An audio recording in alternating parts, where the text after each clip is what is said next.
तो सबसे पहले हम बात करते हैं आरक्षण हटाओ आंदोलन की। कहां तो ये भारत से आरक्षण को समाप्त करने के लिए निकले थे, इन्होंने खुद को ही समाप्त कर लिया। यानी अब आरक्षण हटाओ आंदोलन का नाम बदलकर आरक्षण रिफॉर्म आंदोलन कर दिया गया, जो पहले आरक्षण हटाओ आंदोलन हुआ करता था।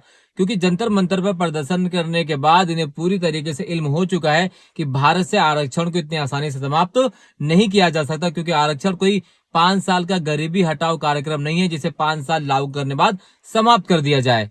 और ना ही ये कोई खैरात है, ये संवैधानिक अधिकार है जो डॉक्टर बी.आर. अम्बेडकर यानी बाबा साहब के द्वारा उन सभी दमित वर्गों को दिया गया था जिनके साथ हजारों साल तक दुर्व्यवहार किया गया, अत्याचार किया गया। और इस संवैधानिक अधिकार के माध्यम से सामाजिक समरसता स्थापित करने के बाद उन्होंने की थी। अब इन्होंने आरक्षण रिफॉर्म आंदोलन के तहत सरकार से 8 डिमांड करी है। इस 8 डिमांड में से जो सबसे पहली डिमांड है के लिए national council for general category की स्थापना की मांग करी है, क्योंकि उनका कहना है कि जनरल कैटेगरी के खिलाफ बहुत ज्यादा षड्यंत्र रचा जाता है। सोचिए, जो कैटेगरी बहुसंख्यक में है, जिसने हमेशा से दूसरों पर डोमिनेट किया है, अब उसको सुरक्षा की आवश्यकता महसूस हो रही है। और अनुच्छेद 340 में साफ और क्लियर शब्दों में लिखा गया है कि भारत का जो राष्ट्रपति है, जो प्रेसिडेंट है, वो तय करेगा कि भारत में जो दबे कुचले लोग हैं, जिन्हें सताया जाता है, जिनके ऊपर सदियों से डोमिनेट करा गया है, उनके लिए, उनके अधिकारों की सुरक्षा के लिए 340 अगर सही से पढ़ा होता तो ये मांग ये बिल्कुल भी नहीं करते। अब एक बार आरक्षण पे बात कर लेते हैं। भारत में इस समय सबसे ज्यादा आरक्षण का फायदा किस वर्ग को मिल रहा है? एससी को, एसटी को, ओबीसी को? बिल्कुल गलत है आप। इस समय आरक्षण का जो सबसे ज्यादा फायदा मिल रहा है वो मिल रहा है ईडब्ल्यूएस कैटेगरी के कैंडिडेट को। और जो एक्चुअल में ईडब्ल्यूएस कैटेगरी के कैंडिडेट उनको नहीं मिल रहा है, क्योंकि भारत में ईडब्ल्यूएस सर्टिफिकेट जो है आसानी से 10 से 15 हजार में कहीं से भी आप बनवा सकते हैं। और इसका एग्जाम्पल मैं आप सभी को दे रहा हूँ, वो भी बहुत ही बड़ा एग्जाम्पल। इस बार यूपीएससी 2025 यानी सीएससी जो रिजल्ट आया है, उसमें से 104 विद्यार्थी ईडब्ल्यूएस कैटेगरी के फाइनल कट ऑफ में उनका सिलेक्शन हुआ है। और 104 में से 84 विद्यार्थी, 84 कैंडिडेट ऐसे कैंडिडेट हैं जिन्होंने यूपीएससी की कोचिंग ली है। और इनमें से 66 ऐसे हैं जिन्होंने ऐसे कोचिंग संस्थानों से कोचिंग ली जिनकी फीस 3 से 4 लाख रुपए तक होती है। 46 ऐसे बच्चे हैं जिन्होंने बड़े से बड़े प्राइवेट स्कूल में पढ़ाई करी है। और बता देते हैं 28 बच्चे ऐसे हैं जो बिजनेस क्लास से आते हैं, जिनके घर के अंदर बिजनेस है, जिनके फादर ग्रैंडफादर का बड़ा से बड़ा बिजनेस है, वो उस कैटेगरी के लोग जो ईडब्ल्यूएस सर्टिफिकेट बनवाकर रोजगार प्राप्त कर रहे हैं। ईडब्ल्यूएस कैटेगरी के पात्र कौन होते हैं?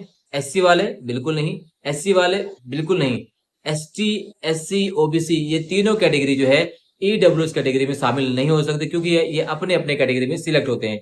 और यही वो कैटेगरी है जिस कैटेगरी के लाभ उठाकर अमीर से अमीर वर्ग, यहाँ सुवर्ण वर्ग की बात करूं, मुझे उच्च वर्ग, जो अपने आप को हाई क्लास वर्ग मानते हैं, जो वर्ण व्यवस्था में सबसे उछले नंबर पे आते हैं, वो लोग इसमें शामिल होते हैं।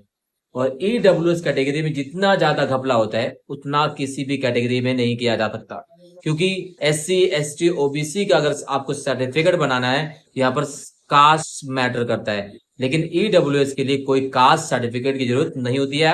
आप 10 से 15 हजार रुपए दीजिए, आपको ईडब्ल्यूएस कैटेगरी का सर्टिफिकेट आसानी से बन जाएगा। और इसी का लाभ उठाते हुए यूपीएससी 2025 में 104 कैंडिडेट जो है सिलेक्ट हुए।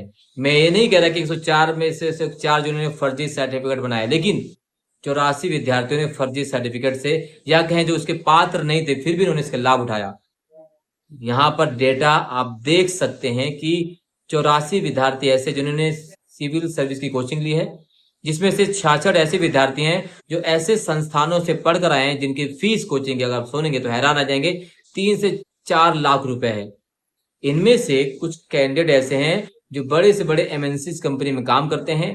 ऐसे बहुत सारे कैंडिडेट हैं जिनके परिवार क्या है, बड़े से बड़ा बिजनेस ओन करते हैं, बड़े से बड़ा बिजनेस रन करते हैं।